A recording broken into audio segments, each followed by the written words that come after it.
Hi, this is Buffy Hamilton, librarian at the Unquiet Library at Creekview High School. This is the second in a series of Gale LRC video tutorials designed specifically for Mrs. Frost's 9th Honors Literature Composition students.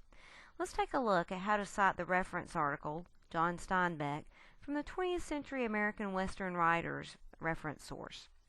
To get started, I'm going to toggle over into my NoodleTools account, and to begin, I'm going to select from the drop-down menu Online Database. This will be in the third group of information sources under Electronic or Online. Once I select Online Database, I then need to select Create Citation. At this point, NoodleTools wants to know, is this content exclusively online and designed just for this database, or has it appeared in print elsewhere?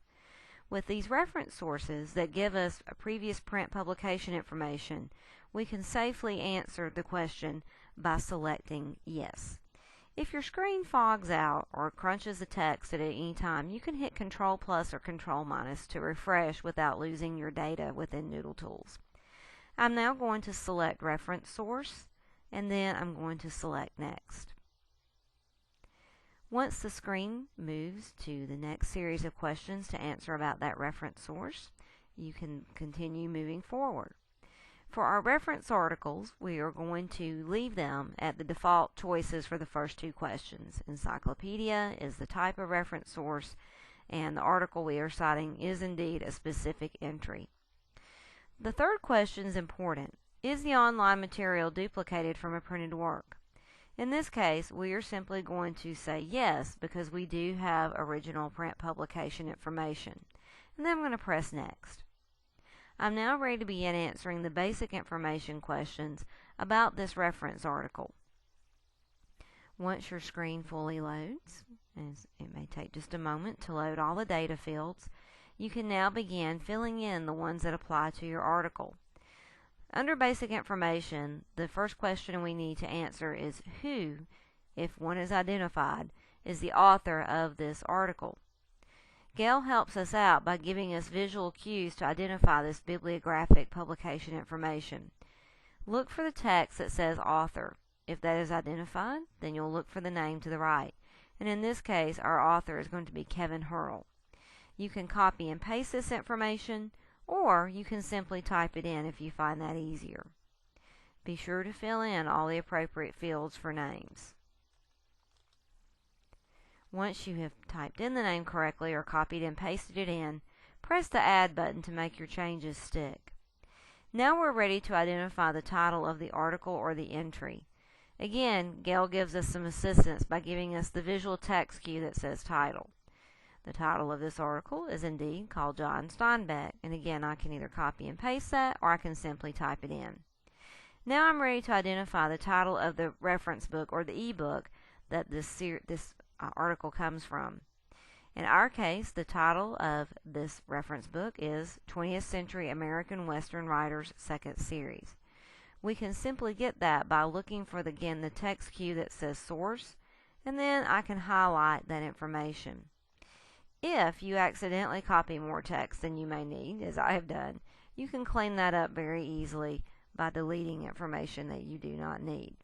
If you need to move within your bibliographic field boxes easily to the beginning or the end, you can use the Home and the End keys on your keyboard to navigate those data fields a little more easily. I'm now ready to move from beyond the basic information to information about this source from its original print format before it was digitized and then placed in this Gale LRC database. So I want to look and see if page numbers are provided. If page numbers are provided, they will be to the right of the text link or text cue that says Source. I do not have any page numbers provided, so I'm ready to move to the next field, which is asking to identify the editor if one is given for the reference source.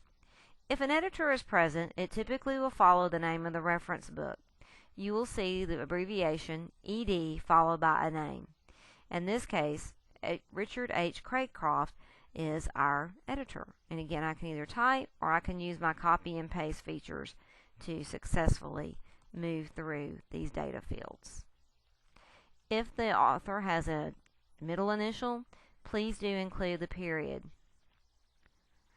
do not include the abbreviation ED. NoodleTools will take care of this for us. Once you have correctly entered the name, press Add, and now we can begin looking to see if an addition or if a volume number is included. I'm going to toggle back to the article. I do not see an addition, but I do see a volume number following the abbreviation VOL. This is volume 212. I'm going to go in and put that in. For this many of these sources, we are not going to include a total number of volumes simply because for many of these reference sets, the volume number is never finite because they're continually adding volumes. If you're not sure if you should indicate a total number of volumes, please ask any of the library staff and we'll be glad to assist you and make that determination. We are not going to worry about series name or series number for this particular resource. The series number that we saw earlier, second series, which isn't a formal series number, but does allude to the fact that there is one, is already included in the title and is redundant to include it again. So we're going to leave it blank. We now need to look for the city, publisher, and copyright date of this source. Detroit will be our city, Gale Group will be our publisher, and 1999 will be the copyright date. Again, you can either type this in manually if you find that easier, or you can go in and copy and paste the text. Once I have entered the city, publisher, and copyright year, I'm nearly finished with this citation. I now need to enter the name of the database, and we can verify this by looking after the copyright year. This text indeed tells us that this article is from the Literature Reference Center. Or Resource Center, excuse me. So I'm now going to begin typing in Literature Resource Center. And once I highlight it, it will pop it in.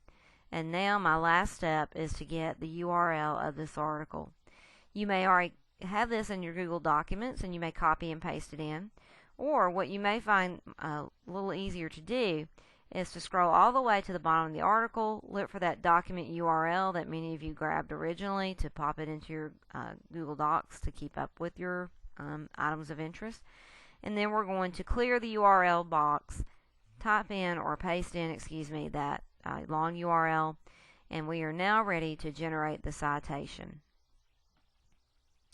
It will pop it into your Works Cited list, and then you can continue adding sources or begin working with note cards.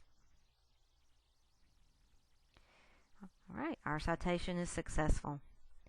We want to thank you again for taking time to watch our video tutorial on citing the reference article John Steinbeck from the e-reference book 20th Century American Western Writers from Gale, LRC.